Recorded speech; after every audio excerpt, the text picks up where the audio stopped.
What is up, guys, and welcome back to the channel. In today's video, we are going to be talking about minimalistic training.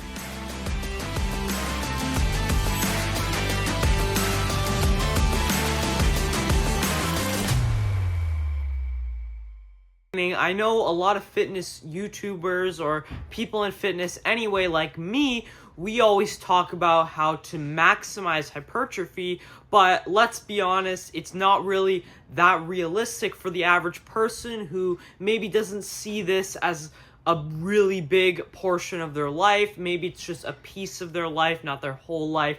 Whereas for someone like me, I love this so much, it's pretty much a part of my entire life. But let's be honest, most of you at home, it's probably not, and you probably just do it if you do it for your health and you just want to look average. So today I'm going to be going over exactly what you should be doing if you don't want the gym to be your whole life and so on, because someone like me, I'm happy to spend like 2 hours a day in the gym maximizing results, growing the most amount of muscle, optimizing my diet, this, sleep, that. So I know it's not realistic, so let's get right into it. The first tip I would have for people when they're trying to take a minimalistic approach to training is do antagonistic training. Now, what is that? That is basically where you train opposing muscle groups at the same time. So, for example, let's say we're going to do a set of incline barbell bench press.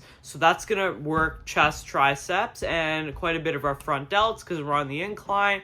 And then we would finish that set, and then we go do a set of lat pull down. So we're alternating between chest and back. So when we would do the lat pull down, our chest is resting, and when we do the bench press, our back is resting. So that will limit the amount of rest time that we actually need to take between sets so we can get in and out of the gym a lot faster. Even though I am a maximalist and I want to optimize everything, I still actually do this as I really don't like standing around,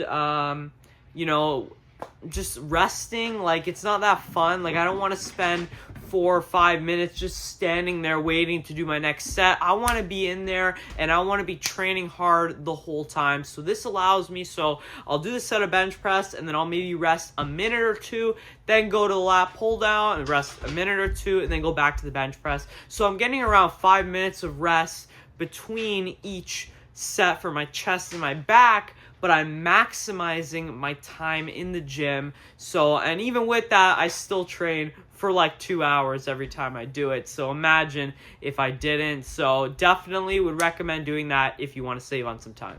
The next tip I have is do the compound lifts, because that's going to get you the best bang for your buck. And what I mean by that is when you do your compound lifts, so like a bench press, a squat, or a deadlift, we're training multiple muscles at the same time. Whereas let's say we do a cable chest fly, we're really trying to isolate the pecs there. With a bench press, we're hitting the pecs, the shoulders, and the triceps all in one. And if you are going to do a bench press per se, I would recommend doing it on an incline so you get more upper pec activation and more activation in the front delt, so you can kind of just meet in the middle. I would say probably a 30 to 45 degree incline to meet in the middle, and that way you don't really need a flat press and you don't need a vertical press. You meet in the middle with an incline press.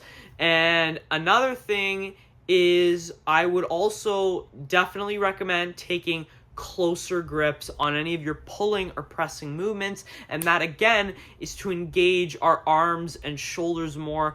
If we take a closer grip on the bench press, we're going to get some more tricep activation, and if we take a closer grip on like a lat pull down, we're going to get more bicep activation, as well as back, of course. And I would also recommend doing some of your sets with a supinated grip on the back exercises, just so the biceps can activate even more to give us our best bang for our buck.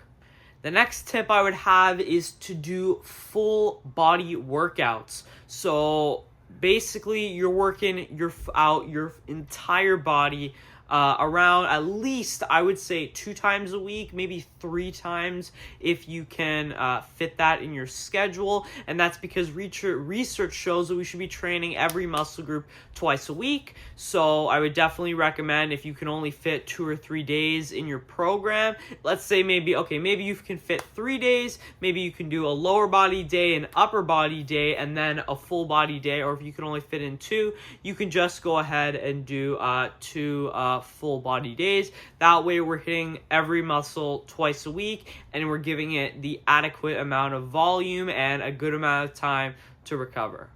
Now, this is also probably one of the most important things, is you have to train hard. There's no two ways about it. If you want to do less volume, you gotta up your intensity. You can't just do less volume and less intensity and expect to have amazing results. So if we are on a minimalistic program, I would honestly recommend taking pretty much every set to failure, because if we're only going to be in the gym like an hour twice a week, we're not going to be getting in a shit ton of volume for every muscle. So I would definitely recommend training all the way to failure, and I would say even beyond on some sets. Now, again, if you are a beginner, probably not a great idea. I would progressive overload your way up to that. But if you're intermediate or advanced and you want to, train like a minimalist, definitely you got to be pushing really hard. And it's sad because most people, just don't train hard enough, and they got this whole idea of RIR this and RIR that, and it does work when you do adequate amounts of volume and you're actually in that range of like 3 or 2 or 1 reps in reserve. Most people, they're probably training like 6 or 5 reps in reserve, which is just not going to maximize muscle growth. So definitely training hard, very important. Alright, but that's pretty much it, guys. So let me know in the comments if this video helped you out at all. If, maybe you're not a minimalistic trainer. Personally, I know, like I've said this before, I'm not, because I love the gym so much. But I understand that, not everyone has that same passion, and they need to do it because they want to be healthy. And you better be doing your cardio too. That's something you definitely better not be skipping. And I would say, actually, if you're, let's say, because you have to do your cardio too as well as the weights. If you're going to do cardio after a workout, try doing it like where you don't do cardio with the same muscles that you just worked. So if you did an upper body day, maybe do some incline walking so that gives your upper body a chance to rest. And then if you do, let's say, legs, I would maybe do the elliptical, because then you're getting more of your upper body musculature involved to burn those calories. So it will minimize the amount of fatigue, and you'll probably grow more muscle that way as well. Actually, I know you will, because Dr. Mike Israetel made a video on that.